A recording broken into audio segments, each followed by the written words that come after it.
Bienvenidos a Espacio Gente para la Estrella de Panamá. El día de hoy nos acompaña Jorge Saad, quien es abogado y además director del Centro de Estudios Internacionales de la Universidad Católica de Chile, un espacio desde el cual acaban de elaborar precisamente un informe sobre riesgo político en América Latina, cuya presentación se ha hecho de manera exclusiva a nuestro diario en Espacio Gente. Jorge, bienvenido y gracias por acompañarnos hoy en esta entrevista para la Estrella de Panamá. Hola Yandira, espero que estés muy bien allá en Panamá y muchas gracias por la invitación. Gracias a ti.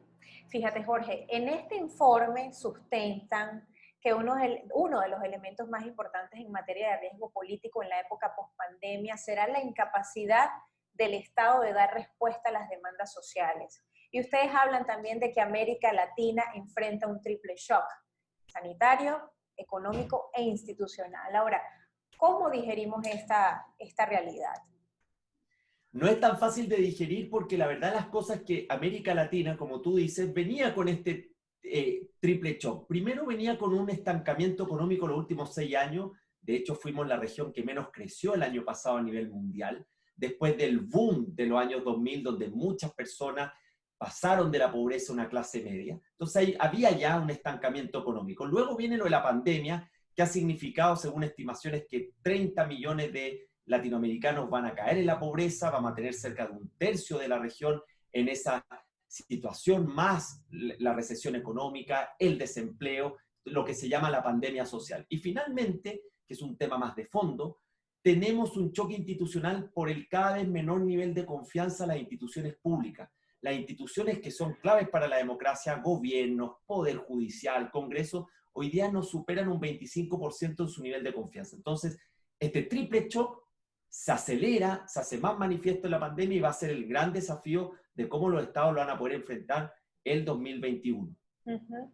Ustedes también pronostican en este documento, Jorge, una nueva ola de protestas violentas, ¿no? Fundamentadas en la desigualdad, en la pobreza. En este marco, te pregunto, ¿cómo evalúas el manejo de las políticas públicas en países como el tuyo, Chile, México, Guatemala y también Panamá, en aras de garantizar la igualdad de derechos y también el respeto a la democracia?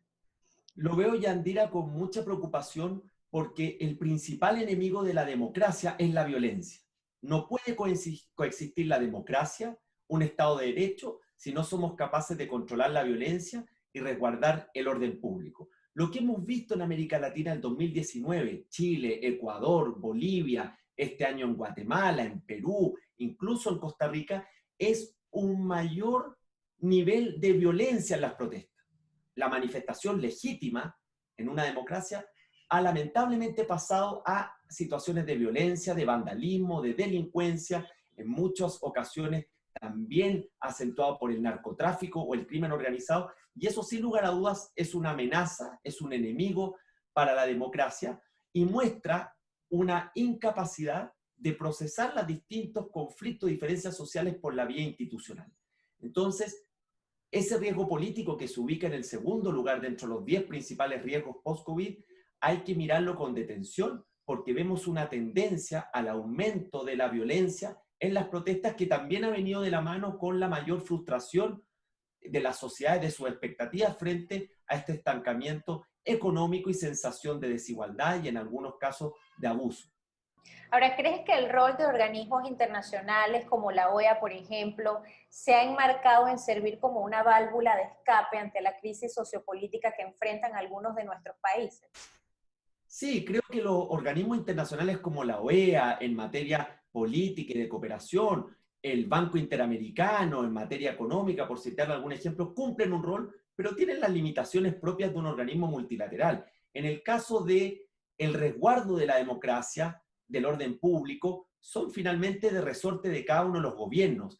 Y ahí los países, ahí las organizaciones como la OEA pueden proponer un marco de acuerdo, tienen principios, tienen la Carta Democrática, pero al final del día quien tiene que resguardar ese cauce institucional, ese orden público son los propios gobiernos. Creo que esta pandemia ha revelado que el multilateralismo, no solamente regional, está hoy día desafiado. Está desafiado porque fue concebido en un orden internacional que viene cambiando.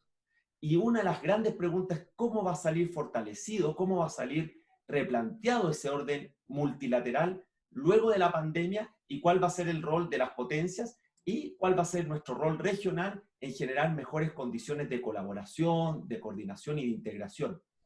Sí, uno de los aspectos que más llamó poderosamente mi atención de este informe es que ustedes plantean, Jorge, un aumento en el apoyo a líderes autoritarios y populistas, ¿no? En estos días venideros. Mencionan además que liderazgos más directos y que apunten a distanciarse de la élite, como los de Jair Bolsonaro, caso Brasil, AMLO México, Nayib Bukele El Salvador, se presentan como atractivos para una ciudadanía que no ha logrado respuestas por las vías institucionales. Y lo que preocupa en este caso, Jorge, es que este también es el terreno fértil para el autoritarismo, ¿no? Exactamente, y de hecho la pandemia ha derivado en estados de excepción que otorga facultades adicionales a los gobiernos para la emergencia sanitaria, en la toma de decisiones, y que no bien llevados pueden generar situaciones donde se afectan las libertades y los derechos de las personas. Pero este mayor apoyo a líderes autoritarios o populistas está directamente relacionado con la menor confianza en las instituciones públicas, en la política y en la democracia. Y eso da un terreno fértil para estas figuras que se muestran antagónicas o en oposición a las élites de todo tipo, económicas, políticas, académicas, intelectuales, y que ofrecen atajos, por decirlo de alguna manera, a la sociedad o la tierra prometida. Entonces, la ecuación, poca confianza en las instituciones públicas y surgimiento de líderes populistas va totalmente de la mano. Podríamos hablar de alguna manera de una corresponsabilidad entre la ciudadanía y el Estado en el debilitamiento de las democracias. Sí, a mí me parece que después de que las democracias, que sigue siendo el sistema más apoyado por las sociedades, no hay que olvidar eso, pero esta crisis de confianza, de legitimidad, también viene dada de la mano por las expectativas. El cambio social que tuvo América Latina con todas sus fragilidades, pero que fue un cambio social en la década pasada, significó también que las sociedades fueron sofisticando sus demandas políticas, sociales y económicas. Y los gobiernos han sido incapaces de anticipar y resolver ese problema. No solamente en Latinoamérica, también lo observamos en otras latitudes del mundo. Entonces, eso ha generado frustración, eso ha generado malestar y se indica como culpable a los políticos de turno y al Estado. Pero aquí lo importante, Yandira, es cómo América Latina genera condiciones para ir construyendo mayor capacidad institucional. Si tú me preguntas cuál es la mayor debilidad que tiene la región, es su gran debilidad institucional, que hace que no hay ciertos básicos estables, hay un cambio muy radical cada vez que hay un cambio de gobierno, surgen este tipo de liderazgos, en fin, hay problemas de separación de poderes y obviamente todo esto que hemos hablado de la desconfianza en las instituciones marcado por la corrupción, que no sabemos si es mayor o menor que en el pasado, pero hoy día es más visible y hoy día no se toleran actitudes o actividades que en el pasado sí eran tolerables. Fíjate que recientemente, a propósito de tu comentario, conversamos con Faru Rutia en este mismo espacio. Ella es secretaria de Acceso a Derechos y Equidad de la OEA y nos decía que el estallido social de nuestra región está cimentado en la corrupción y en la acumulación de poder. Creo que efectivamente hay parte de lo que está ocurriendo en América Latina es un fenómeno más global y regional. Si tú vinieras a Chile, en Chile se piensa que es un fenómeno único y exclusivamente chileno. Seguramente si vamos a Perú van a pensar lo mismo, pero si uno levanta la mirada y mira el bosque, se da cuenta que aquí hay ciertos elementos más globales. Y uno de esos, con los niveles de intensidad según cada país, es la corrupción. Y el caso de Brecht, que ha involucrado a más de 10 países de Latinoamérica, fue quizás ese golpe que generó una mayor crisis de confianza en la política y en las instituciones públicas. Y si bien los países han avanzado en materia de transparencia, por ejemplo, aún queda crear esa cultura de transparencia, de integridad, que es muy difícil de crear porque no es de la noche a la mañana y es más bien un plan de largo plazo que tienen que ir abordando los países, como lo ha intentado Panamá en su reciente anuncio del Plan Bicentenario. Así es. ¿Crees que de alguna manera se ha deformado o desvirtuado el rol del líder político en América Latina? ¿Qué ha pasado con esa figura? Ha cambiado, porque hoy día tenemos esta irrupción de las redes sociales donde la interlocución es mucho más directa y es más inmediata. Antes teníamos una suerte de intermediarios, teníamos solamente los medios de comunicación formal, teníamos al representante de la política, pero hoy día las redes sociales se han transformado en un amplificador de los deseos, de las frustraciones, de las opiniones de las personas y han generado una inmediatez que más allá de los gobiernos de turno, los estados no están preparados. Los Sí, estados no están preparados. Entonces, ese liderazgo político viene cambiando. No sabemos todavía si para mejor o para peor. Eso depende del caso a caso. Pero obviamente la democracia se está viendo desafiada por estos procesos y uno de ellos es la función que cumplen las redes sociales en la amistad cívica y en el diálogo que tienen los ciudadanos en sus sociedades. sí. Y fíjate que al todavía joven gobierno de Nito Cortizo le han tocado diferentes pruebas de fuego, la institucionalidad ha estado severamente cuestionada, tanto como el rol de la Asamblea Nacional incluso, y ahora pues enfrenta esta crisis de la pandemia. ¿Qué podría esperarse, Jorge, para 2021? Quizás un descenso en la popularidad del partido de gobierno panameño y su liderazgo. ¿Cómo lo ves? A ver, primero yo veo una situación global de desencanto de las democracias. Eso le puede tocar al presidente Cortizo, le puede tocar al presidente Moreno en Ecuador, al presidente Piñera en Chile. Es una sensación más generalizada. Algunos han subido su popularidad, pero si tú miras en el global, muchos presidentes ya han bajado o se han mantenido aquellos que estaban en niveles bajos de aprobación. En el caso de Panamá, sin yo ser un experto en la política interna panameña, pero lo que uno observa a partir de este pacto bicentenario es primero que tiene un nivel de pobreza Panamá sobre los 700.000 habitantes que hay que hacerse cargo. Segundo, que Panamá, así como ha sido un polo de atracción financiera, de inversión, tiene que venir de la mano también con las mejoras en su economía real, en el sector real. Y tercero, el tema de la corrupción, que es un desafío no solamente desde el punto de vista de la probidad, de la integridad, sino, como hablábamos al comienzo, Yandira, de cómo avanzamos en ir modernizando el Estado, y en este caso modernizando el Estado panameño a nivel central y a nivel local, para ir generando mejores condiciones para hacerse cargo de estos múltiples desafíos que tiene Panamá en salud, en economía, en materia de seguridad social, y que, ojo, como señala nuestro principal riesgo político, lo que va a ocurrir el próximo año es que van a aumentar las demandas sociales en un contexto de economía en recuperación, pero con la resaca de lo que está dejando este 2020, pero con estados que van a tener menor margen fiscal por el inmenso esfuerzo que han tenido que hacer este año para enfrentar la emergencia, para proveer de planes de ayuda económica. Entonces vamos a tener esta tormenta perfecta de mayor demanda, le pido más al Estado, pero los estados más endeudados con menor margen fiscal. Ahora, este diálogo nacional cerrando brechas que tú bien has mencionado, busca de alguna manera calmar un poco las tempestades, ¿no? ¿Qué espacio de participación consideras que debe tener la sociedad civil en este proceso?